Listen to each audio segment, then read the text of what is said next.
Hi, in this video, I present you an outline for the game theory, and it is the 7th chapter of Business Decision Models.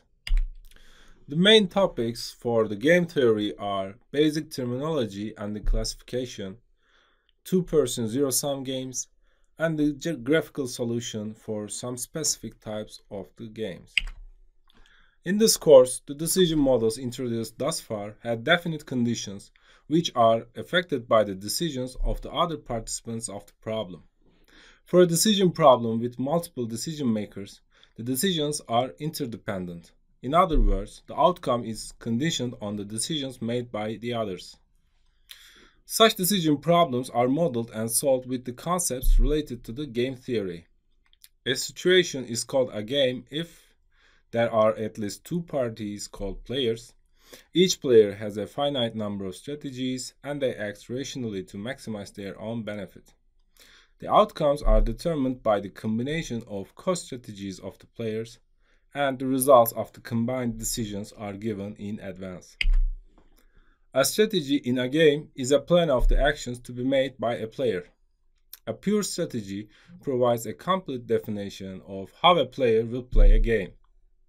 A mixed strategy is the probabilistic combination of the pure strategies. This allows for a player to randomly select a pure strategy. A payoff is a numerical value which indicates the amount gained or lost by the player at the end of the game. A payoff matrix, as you can see here in the middle, is a full representation of the outcomes for the combination of strategies can be chosen by players.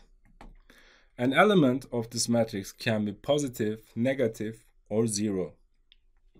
If it is positive, the column player loses and the row player gains the given amount, and vice versa. That is, if the element is negative, then the column player gains and the row player loses the given negative amount. Let's have a look at two-person zero-sum games. This type of games have two players, and a player's gain causes the another's loss of an equal amount. That is, the sum of the results for each parties are equal to 0. Here we have an example, a two-person zero-sum game. In this game, players choose a strategy and bear the results of the simultaneous choices. To solve this, first, row player determines the lowest value for each row, and these are given at the right hand side of this matrix, and these are 1, 3, and 2 for the respective rows. And the row player selects the row with the highest value among these ones, and it is the second column, second strategy, with the value of 3. It is for the row player to be played. And this is called minimax strategy.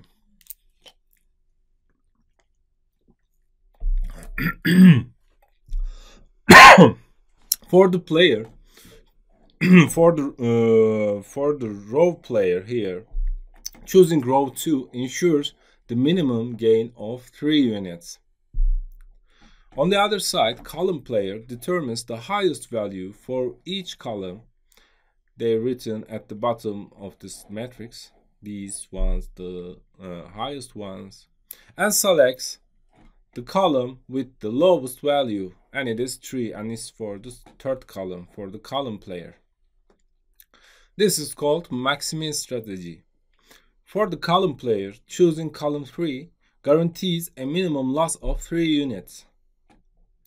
If the maximin value and the minimax value are equal in this matrix, then the equal value is called the saddle point. Here we have maximin 3 and minimax 3, so the saddle point here is 3. This is called saddle point.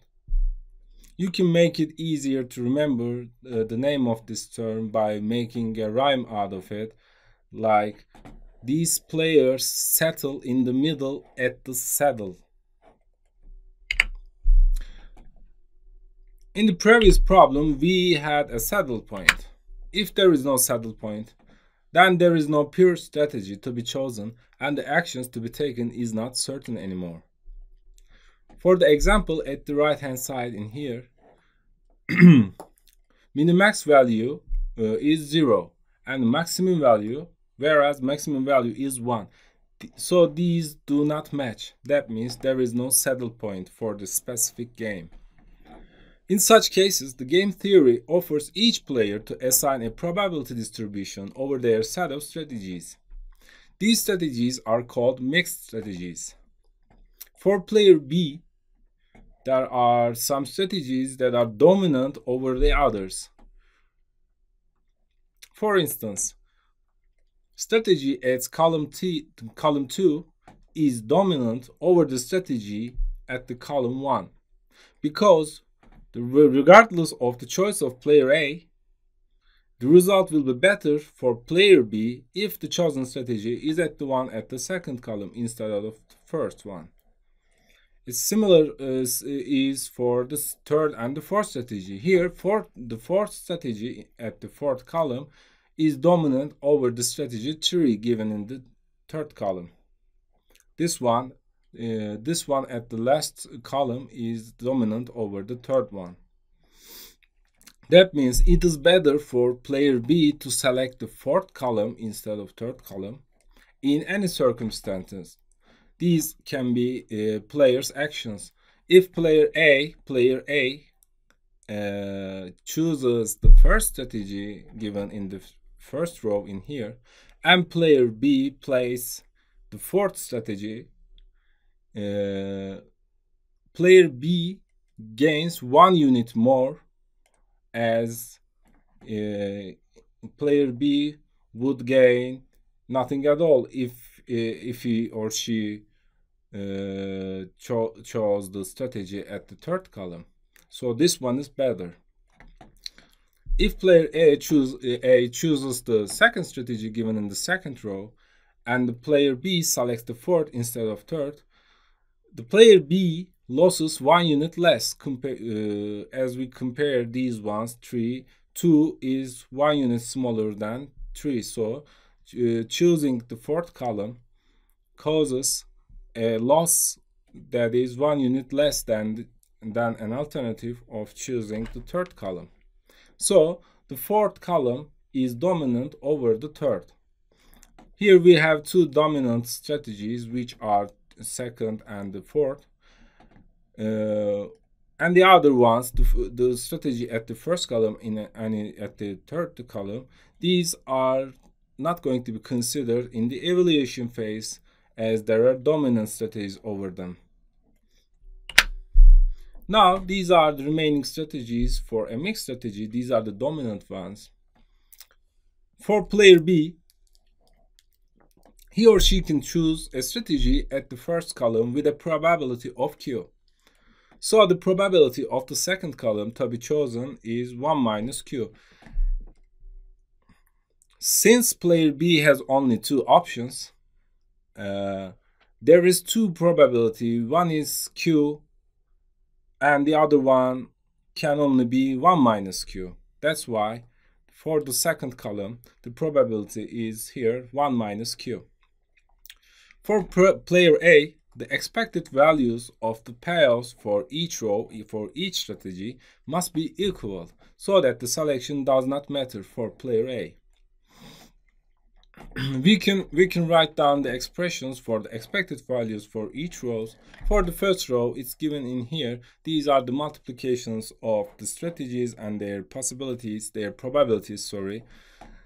And from here, we obtain for the first row, the expected value formulation is 2 times Q minus 1. Similarly, for the second row, we write down the equation and the solution, and the final expression is 2 minus 2 times Q. These two must be equal so that we can calculate the value for Q. We make these two equal. From this, we obtain 4Q equals to 3, and this gives us Q equals to 75%. That means player B selects the first strategy with a probability of 75%. Therefore, the value of the game can be calculated for player A with any of these two rows. For instance, at the first row, the expected value of the strategy, the formulation was written down in here in the middle, so we know the equation. It is 2 times q minus 1. We set this q value to 75%, so 2 times 0.75 minus 1 equals to 0.50. This is the value of the specific game. The same example can be solved by the use of two-dimensional graphic, as there are 2 players and one of the players has only 2 options. To solve this one on a graphic, there are some steps to be followed. The first one is to draw 2 vertical lines for the probabilities of 0 and 100%. This first vertical line is for 0 and the second one is for 100%. Second, we determine the expected values of the strategies, these 4 strategies, by using the probabilities of 0 and 100%.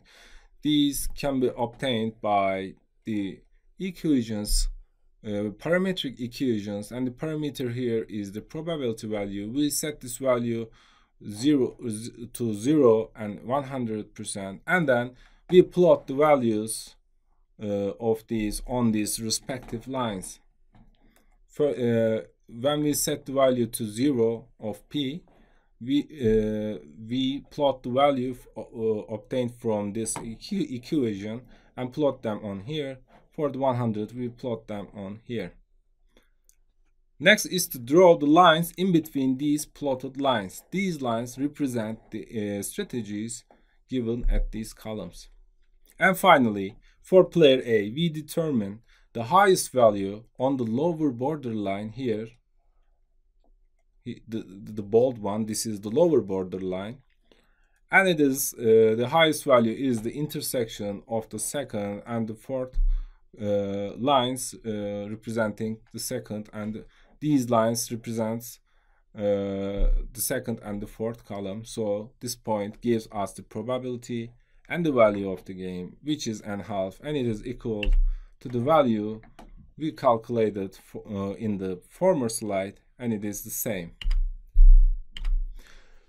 This is all for this outline video. I recommend you to read the related chapter on your course book. Hope to see you in the next videos. Bye.